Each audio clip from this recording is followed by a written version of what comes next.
All right, the beginning of this lesson you've done, so I'm going to go pretty quick on this stuff.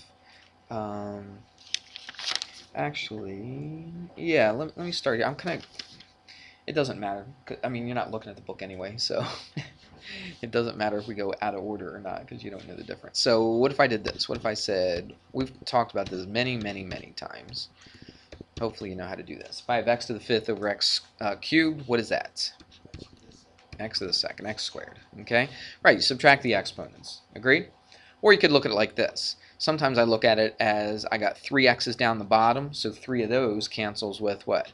3 of these. How many am I going to be left with? 2 of them, so it's x squared. Or you could just subtract the exponents. Agreed? I could have something like this. I could have something, let's do this, x to the negative fifth over x cubed. What if I had that? To the negative second? Is that what you said? Right, it's to the negative eighth. Because watch, you don't just cancel out. You don't just say 3 of these goes into 3 of these, because this is a negative 5 up here. So you can't just do that. You can only do that when these are both positives. On this one right here, I would go through the subtraction. What's negative 5 minus 3? Right, that's what you're doing, isn't it? To the exponents, you're subtracting negative 5 minus 3, which is what? Negative 8. So that's how you would write it. What if I wanted to write this so it's not a negative exponent? What could I do? I want to write it so it's not a negative exponent. Well, it's over 1 already, isn't it? Everything's over 1. So I could take this and I could do what to it? Flip it to the bottom. We've done this before, right? Oh, yeah. Flip it to the bottom. If I flip it to the bottom, what do I have to do with the exponent? Make it positive, okay? Or change the sign of it, okay? Now what's left on top, though? Just nothing? There's a 1. Because technically, isn't it 1 times all that? Yeah. So you do have a 1 up there. You don't usually write it there, do you? Right? But you know it exists. It's there, so it's 1 over x to the 8th. You could have done it this way, too, to get 1 over x to the 8th. You could have looked at it like this. You could have said, I don't want to subtract the exponents. I want to do this. I want to take the negative exponent and chuck it to the bottom. But what happens when I take a negative exponent, or any exponent, and throw it to the bottom? I change the sign of it, right? So it goes from x to the negative fifth to what? X to the fifth, right? So that left, right? It went from here and it went to the bottom, so kind of looks like there's nothing on top, but there really is. What is on top? We just said it 2 seconds ago. 1 over what's that? X cubed times x to the fifth is x to the eighth. All right, so you get the answer either way, don't you? All right, so there's several different ways to approach it, to look at it, to view it. Whatever works for you, you know, whatever you're comfortable with on this. Everybody with me? All right. Let's see. Let's do a little bit more with negative exponents.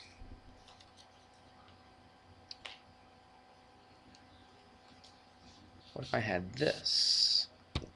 Negative 4 to the negative second. And I told you to simplify that. Well, you can think of it over 1, right? This negative, though, just think of it as just sitting out front, right? Don't worry about that so much.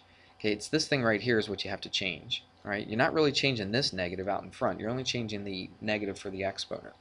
So we're going to take this, watch, let's do this. Let's make a little fraction here. This negative just stays out front. You could put it out front like this. You could put it on the top. It doesn't make any difference, does it? Is it 1 over 4 to the 7?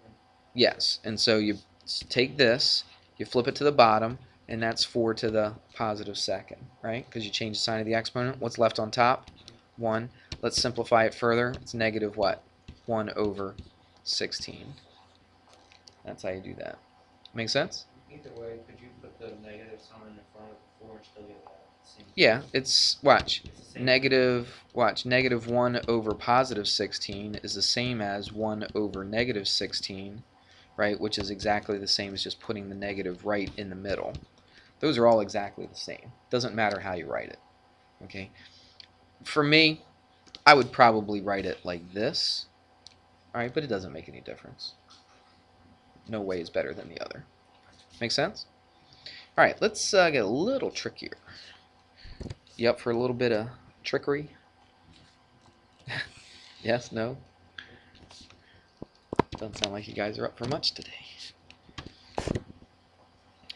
Watch this. What if we did 2/5 to the negative third power? You can do it a couple ways. I'm going to eventually show you a little bit more of a streamlined way to do this, but we're going to work our way up to that. Okay? So, you could think of this as over 1, couldn't you? Alright, so what are we going to do? Shouldn't go now because you set your exponent over 1. No, no, no. That wouldn't help you at all. If I'd put that over 1 like that, No, put it next to n equals the that fraction, -3 over 1, and just flip it and then end up having 1. not sure what you're saying. I don't think you're going by the rules by doing that. I'm not sure exactly what you're saying. But let me just show you what we need to do. So what we're going to do is we're going to take this whole thing and flip it, right?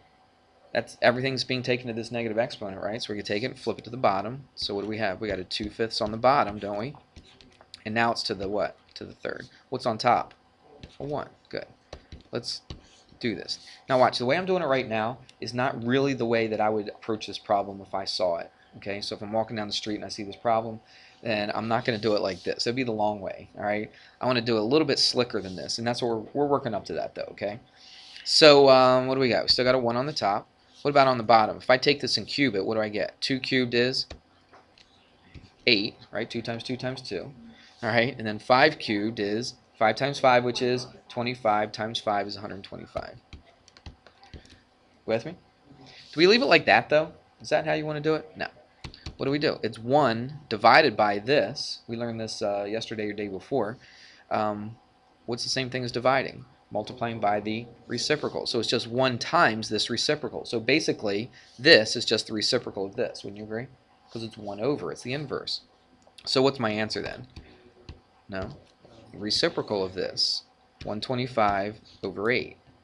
See that? Because it's 1 over 8 over 125. So you multiply by the reciprocal. So 125 goes on top. The 8 goes on the bottom. Technically, it's being multiplied by 1, isn't it? Yeah, but I don't need to show it, do I? No. And that's our answer right there. That's an okay way to do it. Let me show you a little bit better way. Now look at this. 125. Isn't 125 the same as 5 cubed?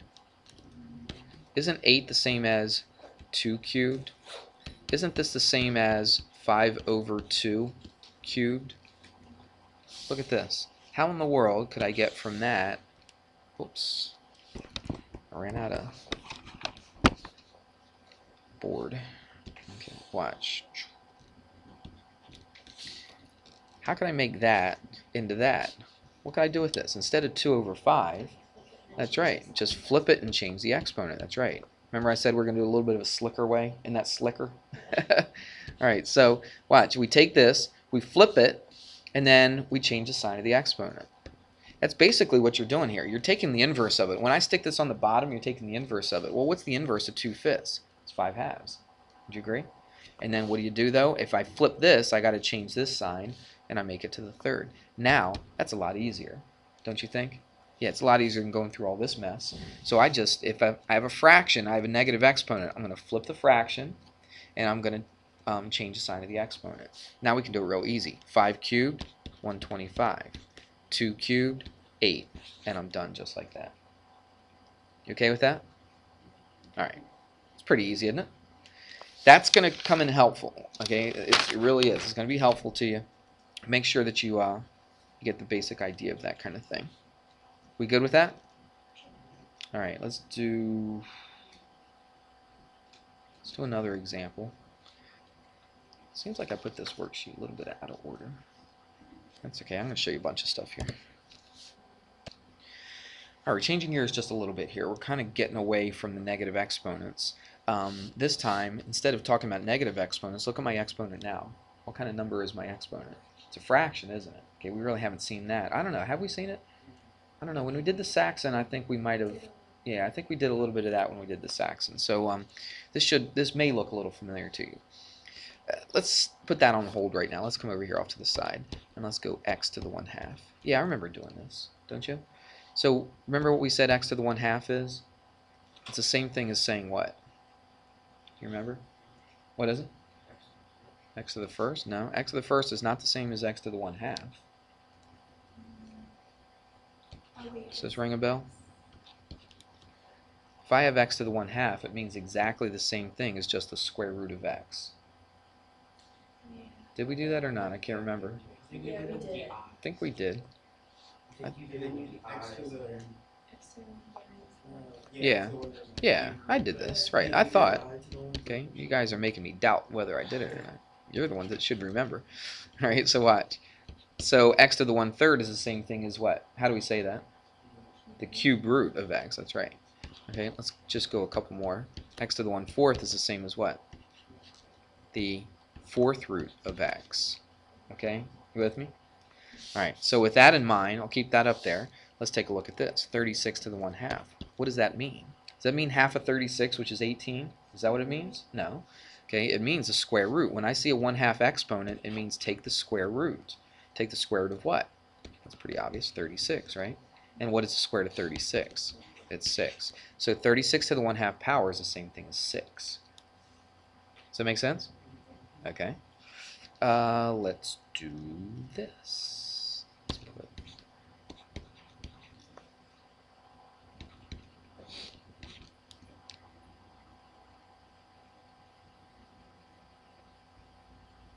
yeah, let's just figure out what that is. All right? The negative really doesn't have a whole lot to do with this, but I mean, you still got to include it. But what is this? This is 100 to the 1/2, correct? Now watch, this is just kind of floating out front, isn't it? So it's not like a negative 100. It's negative whatever 100, whatever the square root of 100 is, okay? So you stick the negative here, and let's work this thing right here. What do we write when we write 100 to the 1/2 power? It's the same thing as what? The square root of 100, that's right. Okay? Again, that negative is just floating out front here, isn't it? What is the square root of 100? It's 10. Again, that negative is just floating out front, so it's negative 10, and that's it. That's all there is to it. Easy? Let's look at this.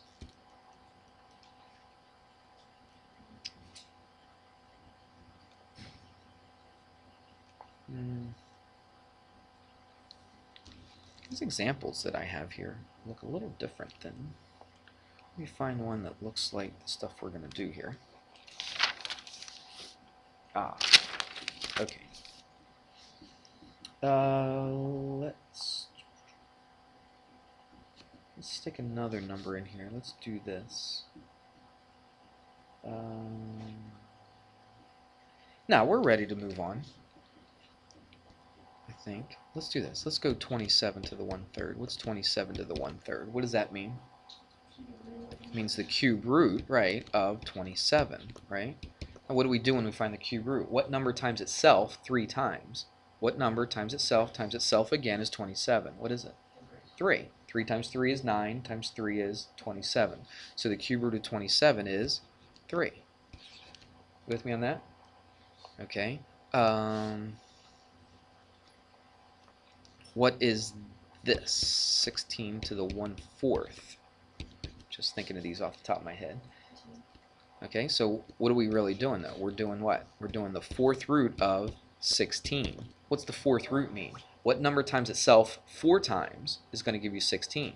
Well, 2 is. 2 times 2 times 2 is 8, times 2 is 16, so that's a 2. You okay with that? That fractional exponent? Alright, now we're going to pump this up just a little bit. Alright, let's take a look at this. What if I had 125? How's that? Just like what you asked, isn't it? I could have put a 16 there, but this would be better, though. 125. Let me show you something. Do you remember that rule that said, like, x cubed to the 4th? What does that rule say? If I have an exponent being taken to another power, what do I do with those exponents? Multiply them together, so that'd be x to the 12th. Agreed? Okay. What I'm going to do is look at this. What if I had, let's go over this, x to the 2/3. We'll just use 2/3 since we have 2/3 here. Couldn't I write it like this? Watch. I could write it x to the 1/3 squared. Is that the same thing? Okay, thanks. Could I write this? That's supposed to be a 3. Could I write it like that? Because what do? I take the exponent to another power, don't I? So what's 1/3 times 2? It's 2/3. Isn't that the same exact thing? Yeah, it is. Okay, so if we come over here, we could write it what? 125 to the 1/3, and then do what to it? Square it. And we'll save the answer for the next video.